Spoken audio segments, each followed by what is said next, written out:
کہ practice and procedure act کے خلاف درخواستوں کی سماعت آخری مراحل میں داخل ہو گئی۔ فل کورٹ سماعت کے دوران چیف جسٹس آف پاکستان نے ریمارکس دیے کہ پارلیمنٹ نے سپریم کورٹ کی عزت کی ہے۔ پارلیمنٹ چاہتی تو ایک قدم اور اٹھا سکتی تھی، جو نہیں اٹھایا۔ پارلیمان ہماری دشمن نہیں، اداروں کو ایک دوسرے سے لڑانا نہیں چاہیے۔ کچھ غیر آئینی ہوا تو دیکھ لیں گے۔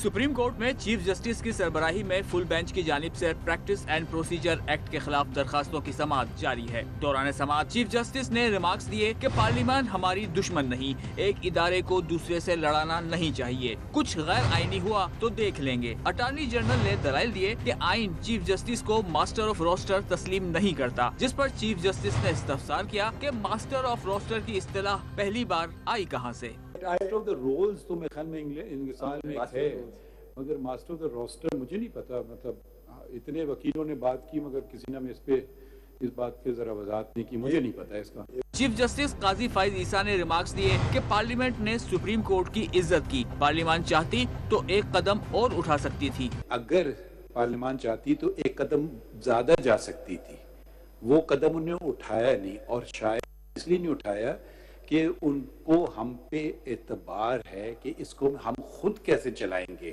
جسٹس اطہر من اللہ نے ریمارکس دیے کہ سپریم کورٹ کو تو اپنے دائرہ اختیار میں توسیع پر خوش ہونا چاہیے۔ جسٹس جمال مندوخیل نے استفسار کیا کہ کیا سپریم کورٹ رولز کے تحت اپنا اختیار بڑھا سکتی ہے۔ اٹارنی جنرل نے دلائل دیے کہ سپریم کورٹ آئینی ادارہ ہے، اس کا اختیار رولز سے نہیں بڑھایا جا سکتا۔